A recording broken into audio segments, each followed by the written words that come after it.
The best hangover cure is a snow wheeling trip. So after getting home from Southern Europe for 3 weeks, I gathered up a few of my friends and headed up to Nasty Creek Flats. The snow conditions were extremely variable, so I thought it'd be a good idea to turn this video into a snow wheeling tutorial. So follow along, fasten your seatbelts, and let's have some fun in the snow.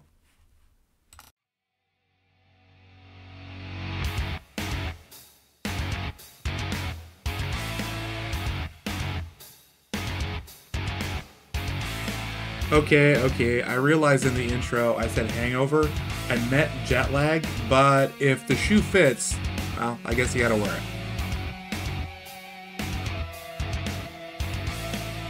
The first significant snow conditions that we encountered were powder snow over glare ice. The trick to this type of snow wheeling is to maintain momentum. That's a challenge sometimes, especially for you rock crawlers out there, and that you typically are able to stop and sort of get a visual of your line when you're rock crawling. But when there's ice underneath snow, the snow is the only thing giving you traction. So the second you break traction, you'll slide backwards down the hill.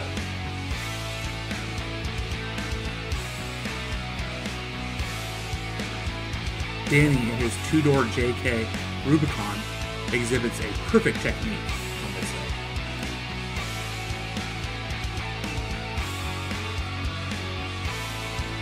Toby tried to crawl the hill. His technique didn't work nearly as well. In fact, watch closely, you can actually see him sliding backwards and then having to regain momentum by increasing his wheel speed dramatically at the end.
Phew, he finally made it.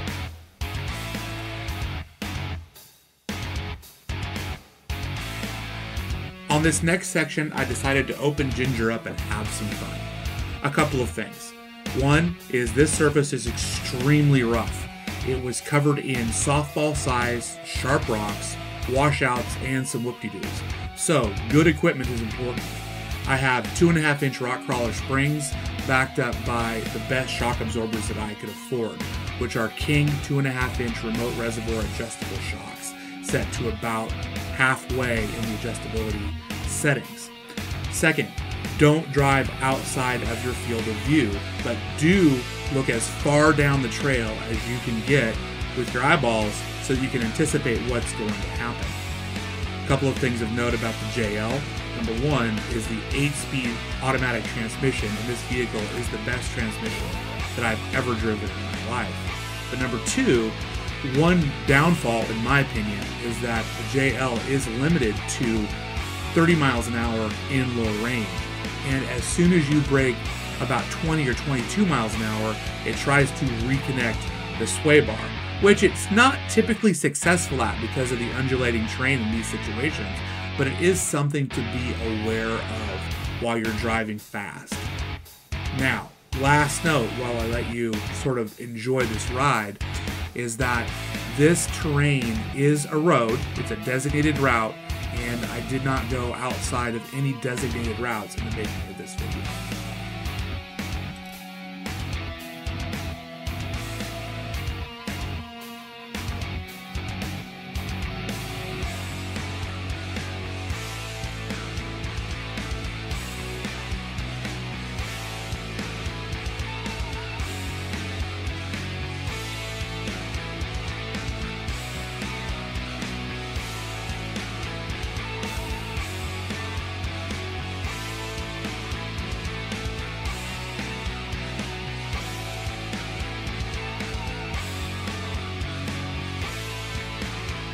Okay, folks, it's time for a disclaimer.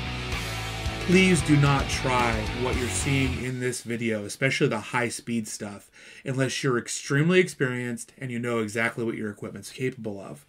I've been in the off-road world since I was born, and in fact started off-road racing when I was 5 years old. Yep, that's right. Up here in the Northwest, we had kids courses where you would sit on your parents' lap and steer on a race course. Then, when I was about 8, my dad strapped 2x4s to the clutch, brake, and gas pedals of our Jeep so that I could race in the more advanced kids' races. And then when I turned 16, I started off-road racing, and that eventually led to a few years in the Best in the Desert Racing Series. So, needless to say, I've been doing this for a long time, and I know what my equipment is capable of. If you're unsure or unconfident, don't try this at home.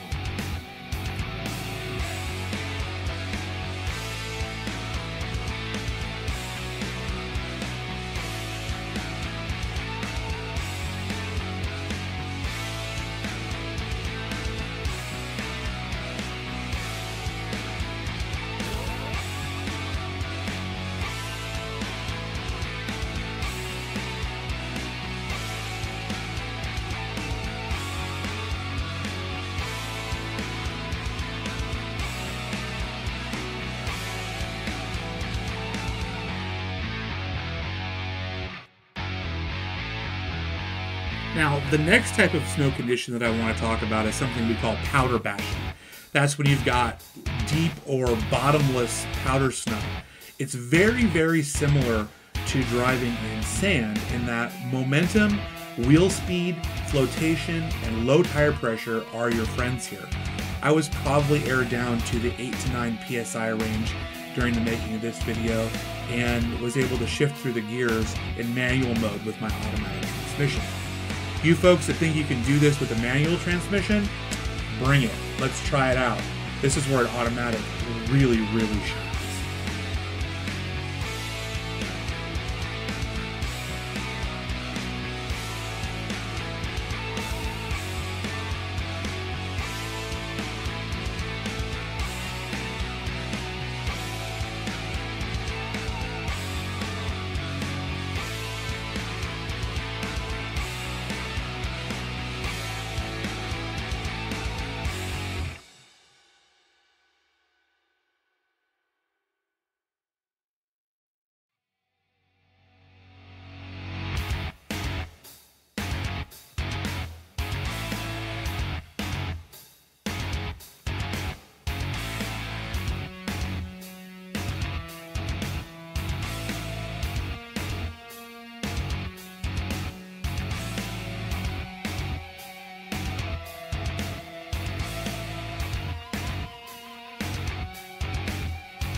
Okay, now the last kind of snow that we're going to talk about today is the last kind that we encountered. At about 5,000 feet of elevation, it was approximately 20 degrees outside, so the snow had a very low moisture content. It's sort of the consistency of coarse sugar. Now, the trick to this snow is no wheel spin. The second you spin your tires one revolution, they dig down and create ice. And if you spin more than one or two revolutions, you'll be stuck almost immediately. One thing that will happen is if you're braking trail, you will get stopped every once in a while. And the technique that I like to use, which I demonstrate here, is to back up, look at the ruts that I've created, and then correct to the side that I wasn't digging down as far on. That allows you to gain more traction and stay on top of this very deep snow. The snow we're on here is probably 2 to 3 feet deep. By the end of the winter, this will be 6 feet deep.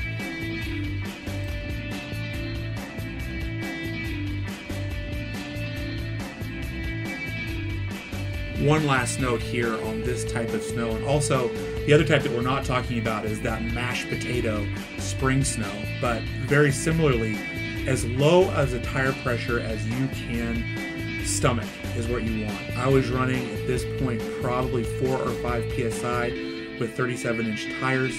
If you've got double beadlock wheels, if you can get down to 1 or 2 PSI, that's even better. You do sacrifice some ground clearance, but not really, because it allows you to float on top of the snow rather than getting down into it. Low tire pressure is your friend. You certainly run the risk of creating some side loads and popping a tire off of a bead if you're not running beadlocks. However, I gave up running beadlocks years ago because the weight penalty wasn't worth it. I almost never blow a bead.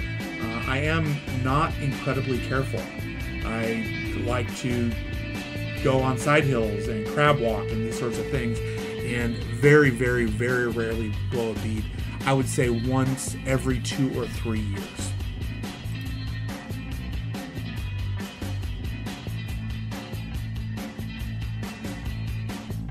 Very last note, the biggest thing with snow wheeling is practice. Don't get frustrated and realize that, especially with the deep snow, it's very counterintuitive. If you found this video helpful, give me a thumbs up, make sure you like and subscribe. If you have any questions for me at all, make sure to put that down in the comments below. Also, you'll notice that we had some kind of high dollar rigs, a couple of JLs and a JK, but there's also an old International Scout along with us. It doesn't matter what you drive, just get out on the trail.